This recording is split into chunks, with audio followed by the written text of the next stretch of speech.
often do men get to perch their lips on the edge of your wine glass for a taste? I only ask because you only have nightcaps after 8.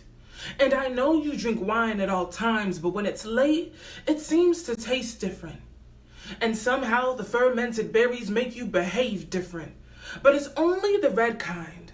I noticed that you prefer to preserve the white for the daytime and that you place your lips on the rim like trim on a garment hem as you hold the stem in a way that insinuates you want to be more than friends but corroborates the fact that you're reserved in some ways.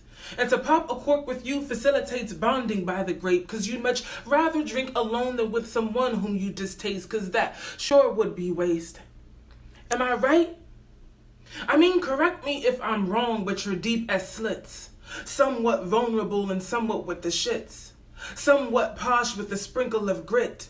Mosh pit free but still wallflower stiff. Your breath runs wide even when no one wants a sniff. You're an anomaly their hearts can't come to grip. You're the post-it buzz and the post-hit lit. All this to say that sometimes you wish you were basic. Like beginner blend bottles that tend to bag a broader appeal. Though you relish in your distinctive persona, you wonder how it would feel to be everyone's cup of tea, even though you're in fact a carafe of Shiraz. I know you want to pour your heart, but you're not pressed.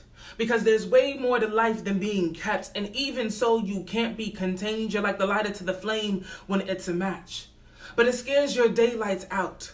That you could meet your match and not believe your flame because you've miserably misinterpreted menial compatibility metrics that tend to deem two mates with nothing but a templatized framework in place using algorithms and preference filters to spew out names. But see, an empty matchbox keeps you lightweight stressed, heavy set strain over low-grade men, medium grain worry that's high-key led by a feeling of playing catch-up versus match instead because you want to be kept low-key by a keeper who keeps her like things and you want to connect like 4th Street, share faux pas, real fears and silk sheets. And I mean, you have big dreams, but they're all just dreams at the moment because your mind and movements are monumental opponents. And you know that you got it, but at times you don't show it. You know what you want, but sometimes you don't know if it's what you want right now or what you'll want for forever. One idea seems great, but is it worth all the effort? You wish you could change, but your fear just won't let up. If only wine gave you the courage to step up. Cause you want to figure it out before you meet him. But it's been taking you a while and you ain't seen him. Either way, it goes to show you ain't fiending. The wind blows, you still stand though you leaning. But you get lonely sometimes and want to backtrack and put all the trash you took out back in your backpack. And at times the wine's the reason you respond back. But you've learned from time to time all of the drawbacks. You're creative when you drink. I see it. It's like the wine turns to ink in your spirit. It's like when your mind's on the brink of inebriate. It recalibrates to think of the genius.